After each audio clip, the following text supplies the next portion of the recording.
ത്രിയേക ദൈവത്തിൻ്റെ തിരുനാമത്തിന് മഹത്വം ഉണ്ടാകട്ടെ. കർത്താവിൽ പ്രിയ സഹോദരങ്ങളെ, ബൈബിൾ ക്രൗൺ പ്രതിദിന പ്രശ്നോത്തരിയിലേക്ക് നിങ്ങളേവരെയും ക്രിസ്തുവിൻ്റെ ധന്യനാമത്തിൽ സ്വാഗതം ചെയ്യുന്നു.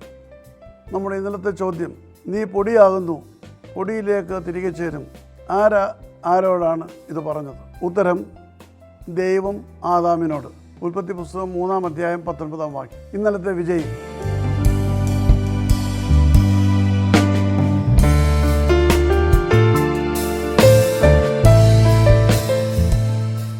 ഇന്നത്തെ ചോദ്യം, ഒരു സ്ത്രീയുടെ പേരിൽ എഴുതപ്പെട്ട തിരുവചനത്തിലെ ആദ്യത്തെ പുസ്തകം ഏത്? ചോദ്യം ഞാൻ ആവർത്തിക്കുന്നു.